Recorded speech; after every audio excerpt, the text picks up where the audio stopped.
I want to take a look at this packet of powder. Just simple old powder. It's a new product. It's called Palcohol that promises to turn water into wine. Well, actually, not wine. It's into vodka and rum, lots of other fun things like that. It's approved for sale starting this summer, but Palcohol is causing a media frenzy. Palcohol, a cocktail in a powder. It's creating quite a buzz, and everybody's got an opinion.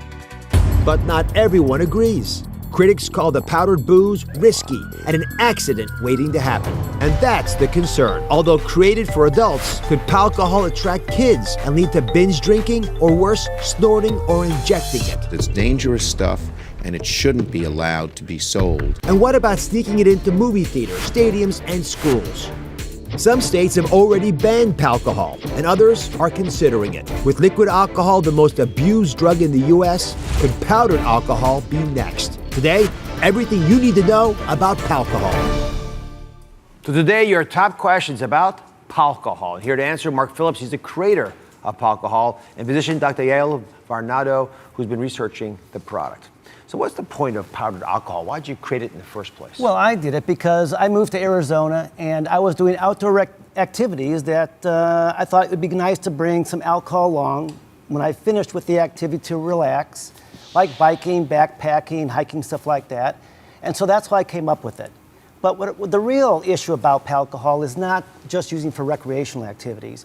It's all the innovative uses that can be done in other businesses. Once the public found out about the product, medical professionals called me and said, we'd love to use this product for antiseptic, powdered antiseptic. So when doctors go into remote locations or disaster relief, they have to lug in liquid antiseptic, which is very heavy. Now they can bring powdered antiseptic in, much lighter, and can treat more patients. I see the potential side benefits, but at its very core, it's a way of allowing people to carry alcohol around, whether for drinking or other purposes. Effortlessly. If you don't mind, show me what it is and how it works so people get a better idea. Now again, it's not available until the summer, but when it comes available, it's going to be a big, big deal. So this is obviously a sample packet. The labels aren't there yet and everything else, but this is about the size of the packet, 4 inches by 6 inches. The powdered, and there's this powdered vodka in here right now. So now you pour the water in there. Now, this is vodka. You wouldn't be mixing water with vodka, and you're just going to get water vodka right now. This will be unpleasant tasting. You would typically mix orange juice or a soda with the vodka, or if you do add water, you'd add some kind of flavored powder to make it any flavor you want. So it's a mixed drink when you're done? Yes, it's a mixed drink. So you zip it shut, and you shake it, and generally about 30 seconds, but we'll just take it about 15. Then you open it up, and I gave you a straw here so you can try it and put it in there. Vodka water. Ugh. But it does taste like vodka. But it's vodka. There's no question about it. It's vodka. That's right. I'll keep sipping this while you talk. Okay, that's right. Yeah, it is remarkable. I wonder why it's never done before.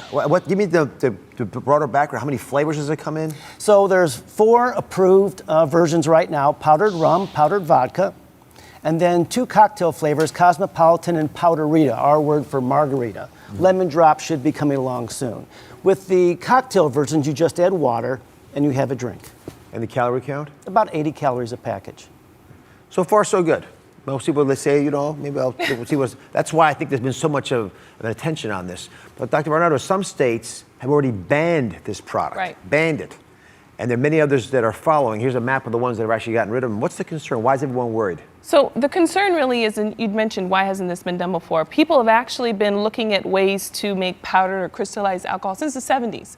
So, when I first thought about this or heard about this, I said, well, we always say in medicine, if someone's attempted it before and it fell to the wayside, what was the reason for it? Is it not safe? Are there risks and that we just don't know about? So from the medical perspective, being an advocate for the consumer, I am concerned about what are the ways that people might abuse it or misuse it. When people are coming into the hospital, how could they perhaps be intoxicated in a way that I don't know how to fix because I don't actually know it's in this product? There's more than just dehydrated alcohol in this. The FDA has actually even said themselves when they reviewed it, they didn't do any testing on it. They do know that there are other compounds in it that we would find in processed processed foods. And if you want to live clean and you want to live a healthy lifestyle, you might be worried about some of those additives because we just don't know what the long-term effect. Mark, what's your reaction? I'm sure these are not new concerns for you. Why is it that all these states are banning your product? Well, they're banning it because they're ignorant about the product, really. The FDA did look at it. The TTB has reviewed it. It's very safe. There's nothing unnatural in the product. The reason they're banning it is because they just don't understand the situation. Liquid alcohol has been abused, still is. It's a terrible thing in the United States. Binge drinking, underage drinking, alcoholism. But the solution is not to ban liquid alcohol. No one's calling for that. And nor should they calling for a ban of powdered alcohol. Once you ban powdered alcohol, one, it creates a demand for it, a heightened demand. We want what we can't have. More people drank in Prohibition than they did before Prohibition. More people abused alcohol in Prohibition than before. A concerned mother came to me last week and said, I'm for the banning of your product, and because I don't want my 15-year-old daughter to get a hold of it. And I asked her, which would be easier for your daughter to buy, marijuana or a bottle of vodka in a liquor store? Well, you know she can't buy a bottle of vodka in the liquor store. They're asking for ID, and that won't happen. But she can walk right out that door on the street and buy marijuana easily because it's not regulated. So to protect the underage drinkers from getting hold of alcohol, we regulate it. By banning it, we lose all regulation. They'll be able to buy it anywhere. A lot of folks who have questions about this, people who are here in our audience who believe this might be good, might be bad. Let's hear from them. These are questions about Palcohol that I think make a lot of sense. We're going to start off with a member of law enforcement. How are you, officer? How are you, Officer sir? Roberts is joining us. So, have you seen this yet? I have. All right. So, it smells like alcohol. You can, it's sort of interesting. This has been doable. What's your question? My question, I've been a police officer for 15 years. I'm a DARE instructor with the kids. I've seen the worst of the worst when it came to both abusing drugs and drinking of alcohol. Can this be snorted as a powder form, or can it be broken down and injected into the blood as other drugs can be? As well as, can I, as a police officer, if that happens, detect the odor of the alcohol on someone's breath? Well, of course it can be snorted. Anything can be snorted. Any powder can. Even liquids can be snorted. It would take you about 1 hour to snort this, of pain and misery to get this up your nose, to equal 1 drink. Or someone could just do this. Whoa. But I think that we know. Wow, that wasn't water. That was Real vodka. But the concern that I have.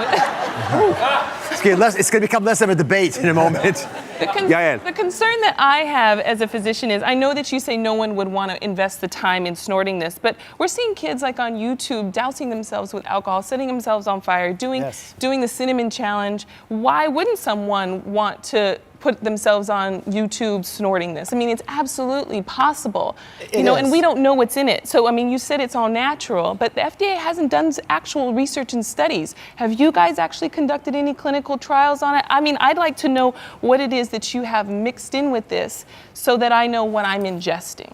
The FDA knows exactly what's in this. Okay. We have to, no. It's proprietary. Okay. But they have to know that. I'm required to present to the government and to the FDA. They know exactly what's in it, and there's nothing dangerous, and they've said that. So that that's they know of yet. Well, it's. I'm going to move it forward only because I'm sure there are going to be questions around that. But the fundamental question the officer was asking is whether or not kids will snort it. I'm getting the idea they won't, but they're probably going to misuse it in other ways. Right. Thank you, sir. Thank you. Lisa's a mother of two teenage daughters. Yes. Is that correct? Yes. Go ahead. So I have a lot of concerns about your product, being a mom of teens. I think it has a tremendous amount of kid appeal. The name, the packaging, the form. It looks like a package of Fun Dip or a juice pouch. First question is, do you have kids? And my other question is, don't you feel that a new, more convenient form of alcohol will make it easier for them to sneak it into schools, movies, and other places? I don't have kids, but I was a first grade teacher. My degree's in elementary ed, and I have a passion for kids. So I'm very concerned about that. As far as sneaking it in, this is 1 shot of vodka. And you can see compared to that package, this is about 1/4 the size of that package. That's 1 shot of vodka in that package. It's much easier to sneak in liquid alcohol anywhere than powdered alcohol. So the idea that powdered alcohol is easier to conceal is a falsehood. That's not true. So How is it more appealing to kids? It's not. The flavors are not sweet. It costs 4 times more than liquid alcohol. Typically, kids want cheap alcohol to get drunk. They're not going to pay for top shelf stuff. This is 4 times more expensive. It's harder to conceal. There's really nothing appealing about it to kids, but parents should still keep alcohol away from the kids' hands. Why are they, it won't be readily available to underage drinkers. Thank you very much. Let me finish with Aaron. He's a teacher, right? You're a assistant principal? Assistant principal. Assistant principal in New Brunswick. North in New Jersey. Brunswick. North Brunswick, rather. North Brunswick High in New Jersey, right? That's a big rivalry. Go ahead. I've been an educator, as Dr. I said, for about 20 years. I've seen a lot of things, and I know what we're going to have to do as educators. We're going to have to get in front of this and start educating the students. We've been successful doing that with PSAs, public service announcements, that deal with texting while driving under the influence, and most recently bullying.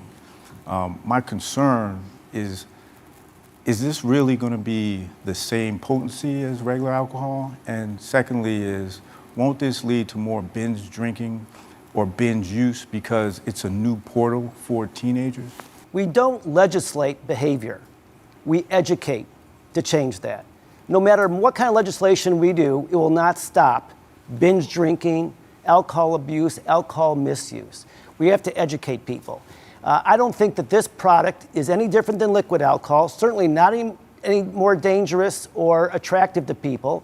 It costs more than liquid alcohol, so I don't think it will be used by anyone for binge drinking. It's much cheaper, much easier to get drunk with liquid alcohol than it is with powdered alcohol. So I don't see that appeal right there. Thanks for being an educator. Thank you. Appreciate it. There'll be lots more questions, everyone, when this comes into play over the summer and powdered alcohol hits your shelves. We'll be following it along with you. Thank you for watching. Don't forget to subscribe and turn on notifications so you never miss out on new videos to live the good life.